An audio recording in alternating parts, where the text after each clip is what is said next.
Ochalaba okwanjula n'embaga.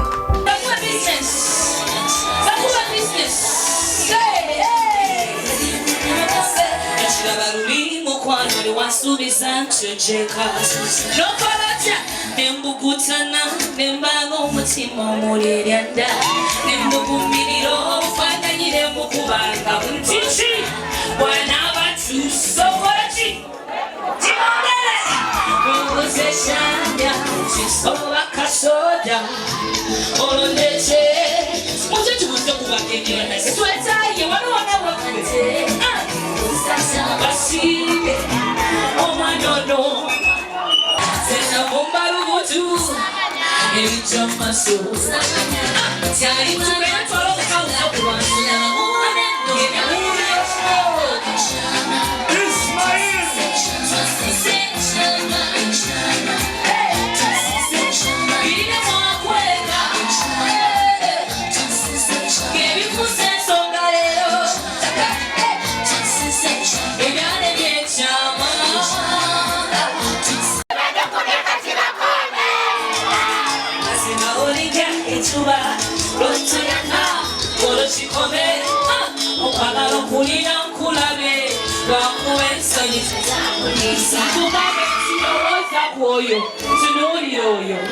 Koyo yeka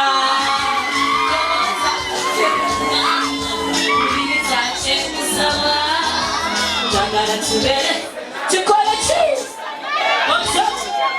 Hello Abule kama kone Machikola chibabi Sina fia Eno kiria Lema paka janja kariwa Sina fia Neri Sabuni wajibanya Tutukenelo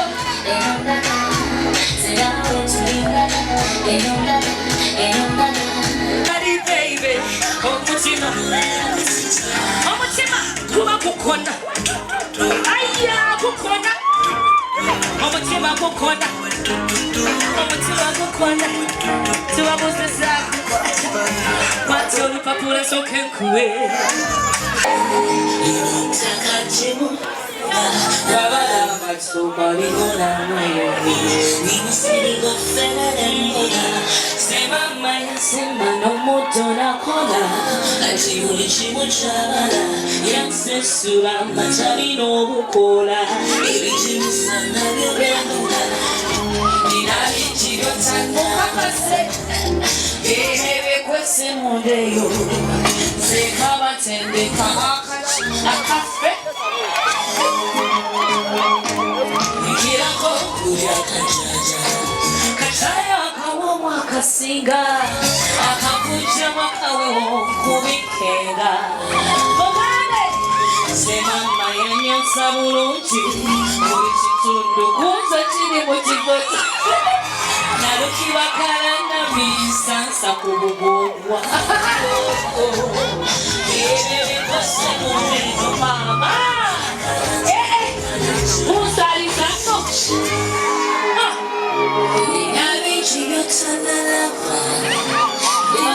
Mane mugena muzi za momukuru Sebekana tendekana jila Akafreshi Banenge neyanziza neyanziza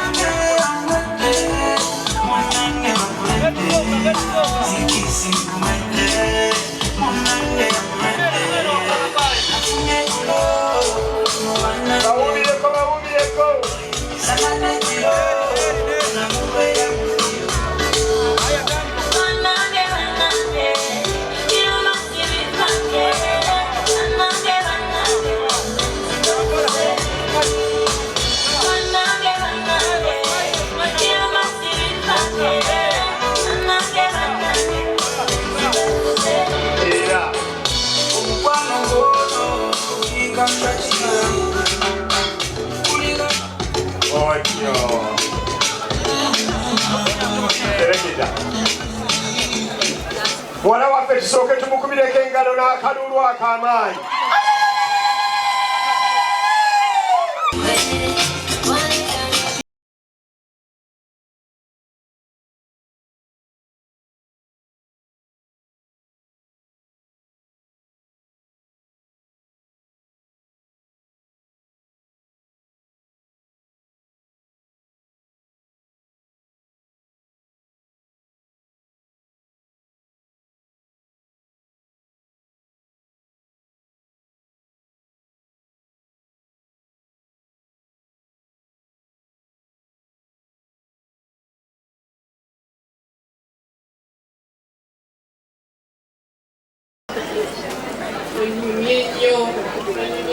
year.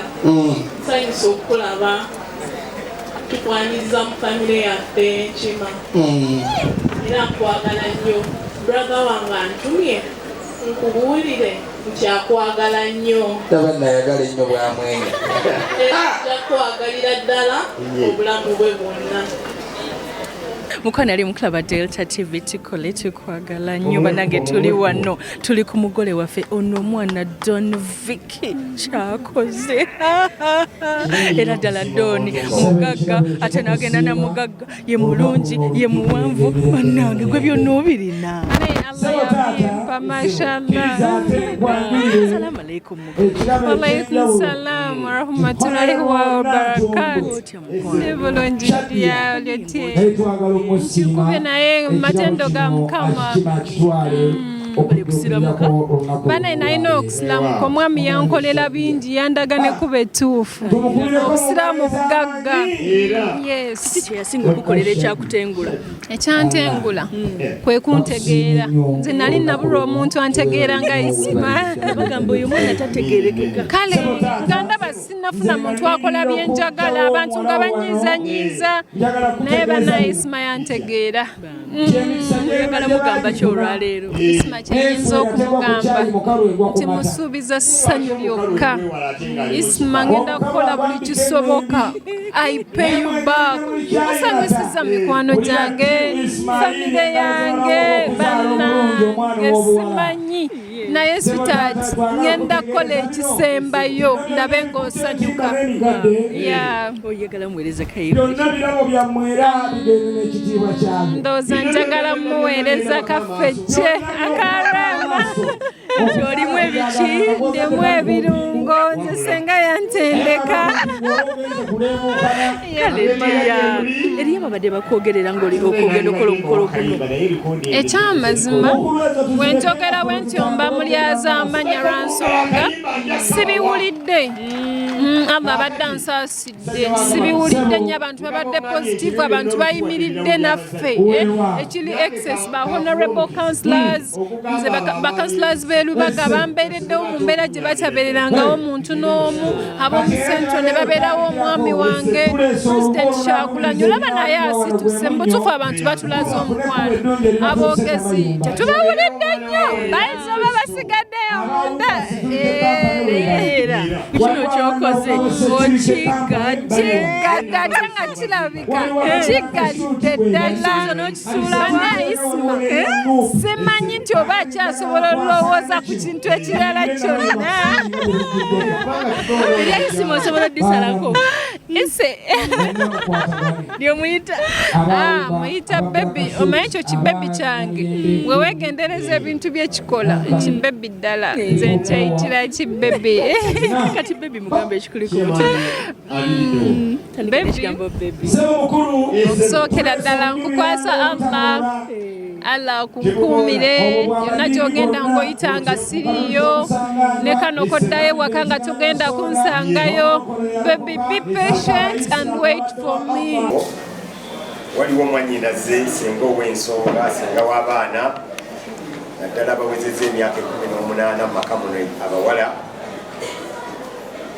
ye yabalagirira naye nga sinnadda gy'ali bataata mwalirise ku magezi babuuze mbeera awo Kale bataata era nnyo bakulu bulungi basero musinga mukyanga basero mujja bulungi nolwala twaniriza bakulu otyo abo nabo babuuzizza esebo be bataata mu maka muno.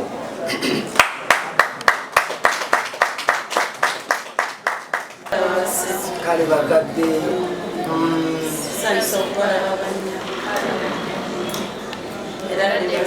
era dde nnyo bamaama bulungi bamaama musinga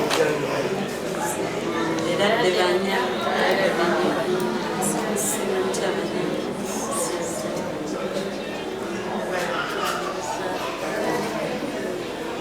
otyo abo nno be bakadde bazaala abaana mu maka muno.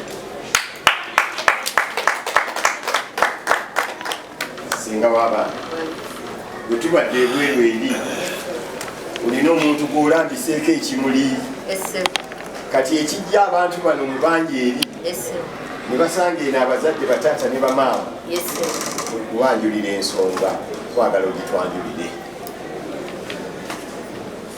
bannange nsanyusa okubalaba omulundi ogwokubiri mwami mwena mwena nsanyusa okubalaba abatambudde naye abataka nsanyusa okubalaba era nga ntudde wano nga nfukamidde nga nyanjula omwagala wange oyo gwentaddeko ekimuli ye mwami wange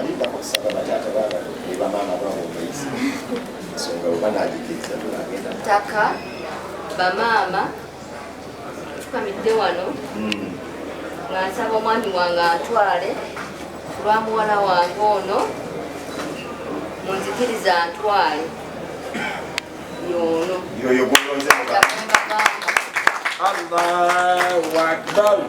La ilaha illallah. Allahu Akbar. Allahu Akbar. otyo kakati nga tebadda bakuddamu abakulu musajja wa kabaka yekulembedde ensonga Essebo. twagala tubategeere bulungi. Wow. Sebo taata ebyaffe byangu era sigenda kumala biseera ng'enkuba etonnya malaalo era kyegimusa oba tokirabayo. Sebo taata muto wange oyo gwe babalase ye Ssekiziyivu Ismail oyo gwolaba sajja musuubuzi wano mu Uganda era nga byasinga okutegeera ennyo mu byensuubula kasita oyogera ku kikwatagana n'ettaka awo omulimu gujja kuba gutambula bulungi kubanga mukugu nnyo mu by'ettaka era nga ye director wa kampani ennungi ennyo gye bayita JKS Property Consultants oyo Ssekigwolaba era z'engalo z'owuliri nnyo. Oyo nno bwe yalabanga obw'obusuubuzi gumwongedde amaanyi ng'ate muntu w'abantu n'asalawo okubeerera ddala omukulembeze era nga chairman wa Sauli yako yatwala ekitundu ekyo. Era oyo gwolaba takoma ku ekyo era muweereza kubanga kansala mulamba mu Kampala Central Division oyo gwolaba. Oyo gwolaba takoma ku ekyo speaker mulambo wa Kampala Central Division oyo gwolaba.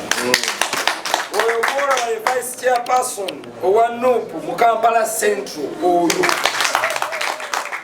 Oyo gwolaba yakulira ebyobuwangwa n'ennono mu Kampala ekitundu kyonna ekya Central. Atuula ku mutala n'akuwadde ebbira eyo nga gye yateeka ensiisira yetatambula era nga Mukama atukoze bulungi muto wange akyali bulungi era nga muweereza mulungi ne ku kitundu. Tuzaalibwa mukadde waffe omulungi ennyo Ssekitoleko Vincent eyagenda edda mu ntalo z'ettaka kubanga yagamba nti nze kangende neebake kulyanga alijjo disongako gwe tulikwatagana naye. Sebo taata ntumutereka kuba yagenda kulunda mboga abalunda ente bakomawo ng'era twamugalamiza ali ewaffe Kiteegomba mu Nangabo mu Kyaddondo.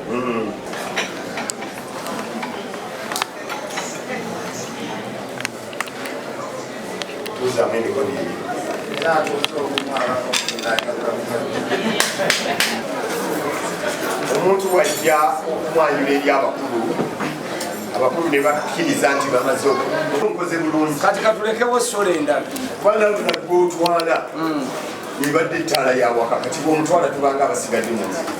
Tetwagala baleka mu nzikiza otyo kati bwoba nti omutwala ogutuwadde okungatta ne muwalaawo rawuba w'amahale gemuwadde agabula yenzikiriza okungatta ne muwalaawo rawuba nga Nabbi Muhammad sallama nga bwe yasomesa olw'amahale gemuwadde agashiri aga umura inshallah. Tugenda katikina mu dua inshallah oli wadde okumuta tugenda kubeera nga tuminisa inshallah. Okyalaba okwanjula n'embaga.